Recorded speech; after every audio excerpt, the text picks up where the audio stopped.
بسم اللہ الرحمن الرحیم۔ مئی 2025، تجزیہ نمبر 5۔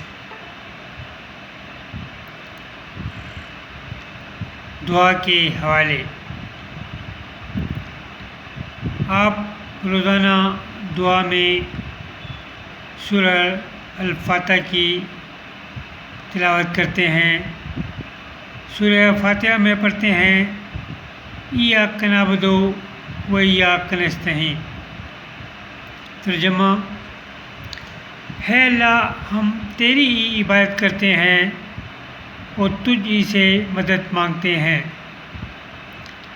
جب آپ دعا کے بعد دعا مانگتے ہیں، یا نور مولانا شاہ کریم حاضر امام، گج جماعت کے کل گناہ معاف کر۔ یا مولانا شاہ کریم حاضر امام، گج جماعت کی کل مشکلات آسان کر۔ اس طرح کی 10-12 دعائیں حاضر امام سے مانگتے ہیں۔ کیا ایاک نعبد و ایاک نستعین کے الفاظ امام کے لیے ہیں؟ اللہ کے سوا کسی سے مانگنا شرک ہے۔ اللہ تعالیٰ کی ذات یا صفات میں کسی کو اس کے ساتھ شریک نہیں کیا جا سکتا، اسی کا نام شرک ہے۔ اسی طرح دعا کے دوسرے سجدہ میں پڑھتے ہیں اطیعوا اللہ و اطیعوا الرسول واولی الامر منکم۔ ترجمہ: تابعداری کرو اللہ کی اور تابعداری کرو رسول کی اور صاحب امر کی جو تم میں سے ہے۔ یعنی اطاعت شروع ہوتی ہے اللہ سے۔ سب سے پہلے اللہ کی اطاعت، دوسرے نمبر پر رسول کی اطاعت اور تیسرے نمبر پر صاحب امر کی اطاعت۔ اگر رسول اللہ کی اطاعت نہیں کرتا تو پھر تم پر اس رسول کی اطاعت فرض نہ ہے۔ اسی طرح صاحب امر اللہ اور رسول دونوں کی اطاعت کرے گا۔ اگر صاحب امر اللہ اور رسول کی اطاعت نہیں کرتا تو آپ پر اس کی اطاعت لازم نہیں بنتا۔ 20 دسمبر 2011 کو ٹی وی دنیا پر صبح پروگرام میں ولی الامر پر گفتگو ہوئی، جس میں میزبان اور 2 مولانا نے گفتگو کی کہ آج کے دور میں ولی الامر کون ہے۔ ولی الامر وہ ہوگا جو خدا اور رسول کے بتائے ہوئے راستے پر عمل کرے گا، اسی کا حکم ماننا فرض ہے۔ لیکن اگر وہ کوئی ایسا حکم دے جو کہ خدا اور رسول کے راستے پر نہ ہو تو نہ ماننا افضل ہے۔ رسول پاک صلی اللہ علیہ وآلہ وسلم کے وقت ایک قافلہ کفار کے لیے بھیجا گیا، جس میں ایک شخص کو ان کا امیر بنایا گیا، اور رسول پاک صلی اللہ علیہ وسلم نے فرمایا یہ تمہارا ولی الامر ہے، اس کی بات ماننا خواہ تمہیں پسند ہو یا نہ ہو۔ وہاں پر اس شخص نے اپنے آنے والوں کے ساتھ کو آگ پر چلنے کا حکم دیا، جو کہ انہوں نے انکار کر دیا۔ تو اس شخص نے کہا اپنے ساتھ آنے والوں سے کہا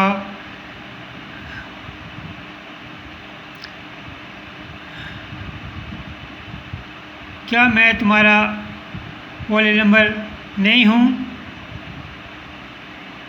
اگر ہوں تو پھر میرا حکم ماننا تمہارا فرض ہے۔ تو انہوں نے انکار کر کے کہا کہ تمہارا حکم خدا اور رسول کے حکم کے خلاف ہے، لہذا ہم نہیں مانتے۔ واپس آ کر رسول پاک صلی اللہ علیہ وسلم کو اس طرح واقعہ بتایا تو رسول پاک نے فرمایا آپ لوگوں نے مل کر درست کیا، جو شخص خدا اور رسول کے حکم کے خلاف عمل کرے یا کرائے وہ نہ ماننا افضل ہے۔ جبکہ اسماعیلی مذہب میں امام اپنے آپ کو ولی عمل کہلواتا ہے، جبکہ اس نے اپنے ذوق پر ارکان اسلام تبدیل کر دیے ہیں جو کہ خدا اور رسول کے حکم کے خلاف ہے۔ تو کیا ایسا شخص ولی عمل ہو سکتا ہے؟ اسماعیلیوں، اپنی عاقبت کی فکر کرو۔ عمل بالمعروف کے والے سے سمجھانا میرا فرض تھا، ماننا نہ ماننا یہ آپ کا کام ہے۔ اسی طرح دعا کے چھٹے سجدے میں سورہ اخلاص کی تلاوت کرتے ہیں، اس میں پڑھتے ہیں لم یلد ولم یولد، ترجمہ نہ اس سے کوئی پیدا ہوا نہ وہ کسی سے پیدا ہوا۔ ہر وہ شخص جو کسی سے پیدا ہوا یا اس سے کوئی پیدا ہوا وہ خدا نہیں ہو سکتا۔ جبکہ آپ مولا علی کو مانتے ہیں، جبکہ آپ مولا علی کو خدا مانتے ہیں، خدا اور انسان میں کیا فرق ہے؟ خدا کسی کی عبادت نہیں کرتا جبکہ خدا کی عبادت کی جاتی ہے۔ دنیا میں جتنے بھی انسان ہیں وہ کسی نہ کسی شکل میں خدا کی عبادت کرتے ہیں، کوئی بت کی شکل میں، کوئی آگ کی شکل میں، کوئی چاند سورج کی شکل میں، لیکن عبادت خدا کے ہی کرتے ہیں اور اسی سے مدد مانگتے ہیں۔ اگر مولا علی خدا ہیں تو مولا علی مسجد میں نماز پڑھ رہے تھے جب ان پر حملہ ہوا اور ان زخموں کی وجہ سے ان کی شہادت ہوئی۔ نماز پڑھنا عبادت ہے۔ اگر مولا علی خدا ہیں تو وہ کس کی عبادت کر رہے تھے؟ خدا تو کسی کی عبادت نہیں کرتا، خدا کی عبادت تو کی جاتی ہے۔ ایک بڑا مشنری معراج کے موقع پر کراچی سے واعظ کے لیے پشاور آیا، بائی ایئر آیا، بائی ایئر گیا۔ ایک دن پی سی ہوٹل میں قیام کیا، امام کا ہزاروں روپیہ خرچ ہوا۔ واعظ جماعت کو مذہبی طور پر مضبوط کرنے کے لیے ہوتا ہے، جبکہ اس واعظ سے 3 بھائی جو کہ لائف مجلس کے ممبر سے جمع خانہ چھوڑ کر چلے گئے۔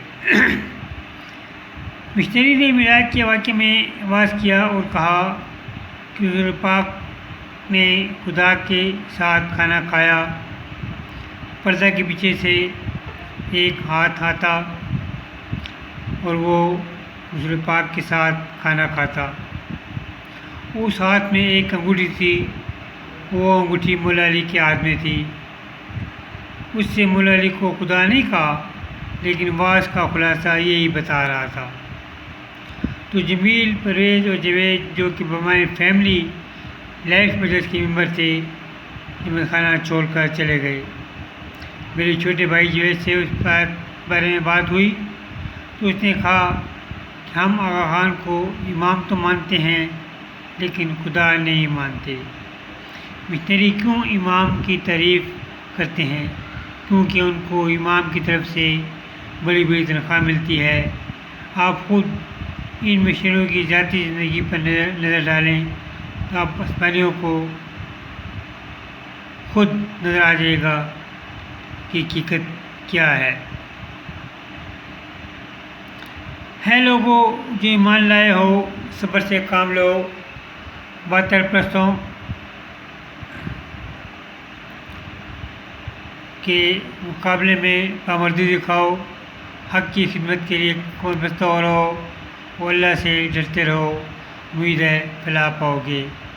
سننے والوں سے گزارش ہے کہ اس کو سبسکرائب کریں اور اپنے دوستوں کو بھی امر بالمعروف و نہی عن المنکر کی تلقین کریں، میرا چینل دیکھنے اور سننے پر مزہ کریں تاکہ اس بھلائی میں آپ کا بھی حصہ ہو۔ آمین ثم آمین۔